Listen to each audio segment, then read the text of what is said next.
Bonjour à toutes et à toutes et bienvenue sur HD Geek. Alors aujourd'hui on va parler de Shell. Shell, qu'est-ce que c'est? C'est un petit programme qui va s'ajouter à votre souris, qui va vous permettre d'améliorer les menus et d'ajouter plein de fonctionnalités surtout concernant ce menu. Alors là c'est la page de téléchargement. Pour bien faire, si on va sur mon bureau par exemple, si je fais un clic droit de ma souris, vous voyez que mon menu est très grand. J'ai l'affichage classique. Ici, j'ai par exemple un menu terminal avec l'invité de commande, le PowerShell et le terminal Windows. Là, j'ai un file manager qui permet de copier les chemins, qui permet de sélectionner, de cacher, de créer un nouveau dossier avec des formats spécifiques de nom, de créer des nouveaux fichiers. On peut atteindre différents endroits de la machine. On peut accéder au panneau de configuration, des items exécutés. On peut avoir des informations sur le système. Ici, c'est des liens que j'ai rajoutés au travers de l'application. Vous avez aussi les commandes prompt. Donc là, vous avez la possibilité de l'exécuter en mode standard ou en mode administrateur. Idem pour le PowerShell. Des éditeurs. Encore des fonctions de terminal. Etc. etc. Alors, pour accéder aux paramètres de l'application, vous allez vous rendre sur la barre des tâches en bas. Faites un clic droit. Vous voyez, vous avez un menu qui est plus restreint mais qui concerne que la barre des tâches. Et vous allez appuyer sur Shift avant de faire votre clic droit. Regardez, si je refais un clic droit, j'ai un menu qui apparaît qui s'appelle Shell. Et là, vous avez la configuration. Et ce fichier, c'est le fichier qui permet de configurer votre application. Et là, on peut voir les deux items que j'ai rajoutés, notamment le lien vers Firefox. Donc, c'est très simple, hein, c'est un item, on donne un titre.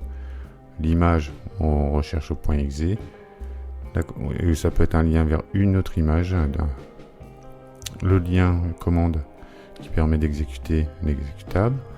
On lui passe un argument. Là, je veux qu'il m'ouvre directement sur la page de Google. Idem pour la calculatrice. Un titre, calculatrice, une image. Vous voyez, j'ai un code. Ce code, vous pouvez récupérer sur le site du développeur. Et le nom, calque. Comme c'est une fonction intégrée à Windows, il l'exécutera automatiquement. Il n'a pas besoin d'avoir le chemin complet, puisque c'est dans une variable d'environnement de la machine.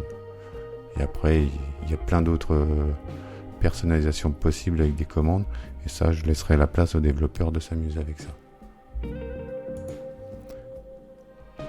Ensuite, si on regarde dans les autres menus, là on a le manager. On va pour s'enregistrer, faire contrôler, pour désenregistrer, redémarrer Windows. C'est le petit menu de l'application. Vous avez le dossier de l'application. Automatiquement, il va vous envoyer dedans. Donc, le fichier de configuration qu'on a vu tout à l'heure, c'est le shell.nss. Vous avez dans l'import les différents menus qui sont intégrés. Car si on regarde dans le shell.nss, si on l'édite à nouveau, on va l'éditer avec Notepad par exemple, on peut voir qu'ici il importe dans le dossier import et thème les différents menus qui sont ici, et vous pourrez personnaliser par exemple tout ce qui concerne les menus de la barre des tâches. Si on regarde, ils sont là, ils demandent la config, le manager, la directory, les versions, les données, ainsi dossier app, et il envoie les exécutables. Après, c'est du code interne à l'application. Ça, c'est plus réservé à ceux qui s'y connaissent bien. Alors voilà pour la présentation de ce petit programme. Bon, pour ceux qui voudront aller plus loin, tout est dans la doc ici, hein. Toutes les personnalisations, les fonctionnalités.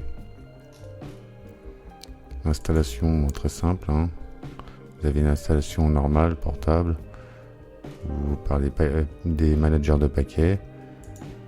Ici, le petit démarrage. voyez, il indique comment rentrer un item pour ceux qui veulent personnaliser. Bref, à ceux qui veulent s'amuser de voir. Vous voyez, pour les images, c'est ici que ça se passe. Si on veut rajouter une image personnalisée, par exemple celui-là, on rentre le code /UE07B. Il y a un forum d'aide pour tous ceux qui travaillent sur le projet. Et ce sera tout pour la présentation de Shell, qui peut vous être très utile. Je sais que moi, ça me fait gagner beaucoup de temps dans ma production. Et je vous dis à bientôt pour une nouvelle présentation. Et comme d'habitude, n'hésitez pas à liker, commenter, partager. Et je vous dis à bientôt pour une nouvelle vidéo. Allez, bye.